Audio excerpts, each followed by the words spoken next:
So I'm a camp kid. I grew up volunteering at summer camp, Christian summer camp, overnight summer camp, once a week, every summer with my parents. They were direct a week. Best time of my life, just to be a kid, wandering around camp, no real responsibilities. And when I was old enough, I started coming as a camper. And when I was old enough, I immediately, as soon as I could, I went to do their deluxe camping, which they call Mountainside at this camp, which is where you hike a half mile up into the woods and you're just in the woods for the week. And you do get an opportunity for a shower every day, but other than that, you're cooking outside, you're sleeping outside, and you're kind of isolated with just the people you're there with.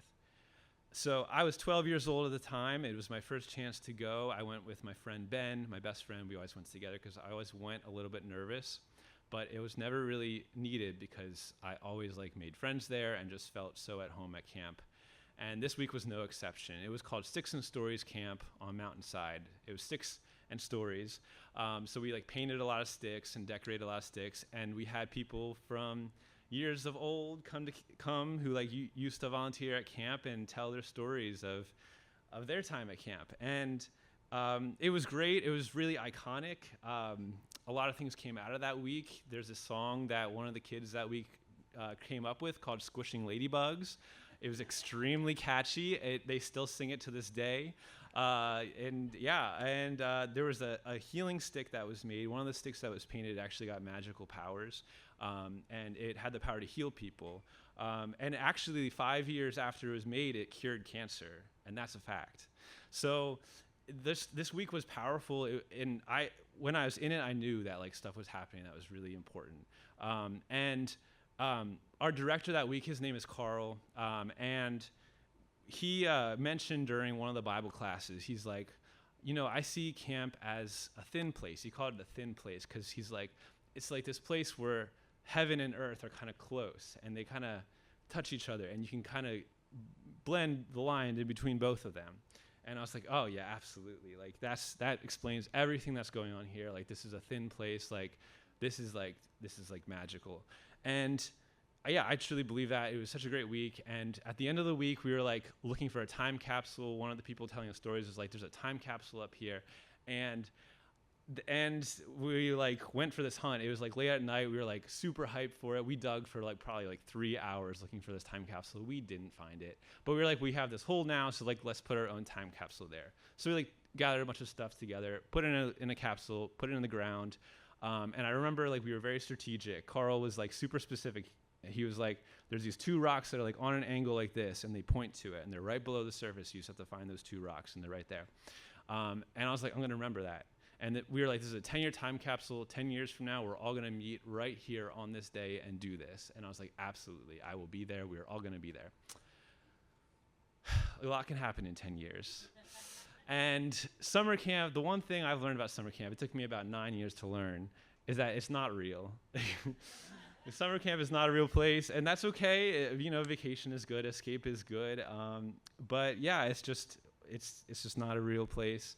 So yeah, let's talk about me and my friend Ben first. He and our relationship sort of diverted in high school. We got into a lot of arguments, and by the time I graduated, we really didn't keep in touch anymore. And at one point in that journey, I started working in the kitchen at that camp, and then it was still this idealized magical place to me, but it was also work. So that was just a bummer. And it was just every day I was man, I'm losing the spark here. I don't want to get up. I don't want to clean dishes. This sucks. So, but I still loved it. There was some institutional drama. My mom was the chair of the board. And she kind of was bumping up against one of the staff, actually the head of the kitchen staff. And I was front row seat to all of this, and I was 15 years old.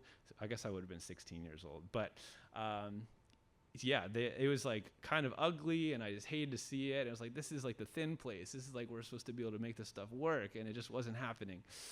But yeah, so I did meet up. It was my last year as a camper on Mountainside, and it was my first year as a counselor at that summer. And Carl was back, happened to be back. Another counselor from Sticks and Stories was back. And then this girl named Elizabeth was there claiming that she was also at Sticks and Stories. And we're like, were you? We don't remember you. So we had this emergency meeting, the Sticks and Stories meeting 5 years later, and we were like, let's figure this out. And sure enough, she was there in the camp photo, and we all felt really bad about that. That was not good. But we were like, okay, like you were there, and we took note. Like, do we all know about the capsule? We all remember this, right? Because I hadn't told anybody. Nobody knew. But we all remembered it, and we were set in stone. We were gonna be there 5 years later. Next 5 years, and me and Carl have a falling out because in that time I come out as gay, and he's become a pastor at a church. And the church is fine, it's whatever, but we did butt heads in that time, and it got really awkward, and it's all public on Facebook, and it was just not good. And so it comes to the point, also the state of the summer camp, the camp culture totally changed, especially during the pandemic. And a lot of the volunteer staff felt alienated eventually, and so the counselors, like, I don't even know where they are anymore, and just everybody's in the wind. But then this camper, Elizabeth, she's reaching out to me. She's like, do you want to do this as a 10-year anniversary? I was like, absolutely. I said I was going to be there. I'm going to be there. It doesn't happen. Carl is also in on the loop, and he's like, no, we can't do it this year. So I'm like, okay, like, we can wait a year. 4 years go by, and we still haven't done it.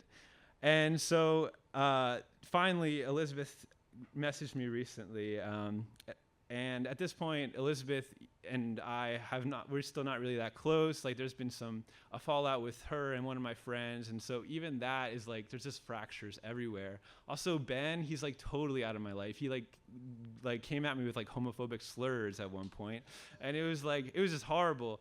And I was like, man, I still want to do this, like, just for closure, if nothing else. And we get there, we're hiking up the mountain. The trails are overgrown. Like, we struggle to find the place, and we get there, and like this mountainside is not even used anymore. It's like in shambles, and we dig up the time capsule. We do find it. It's right at those rocks. I know exactly where it was. I remembered. I did my job.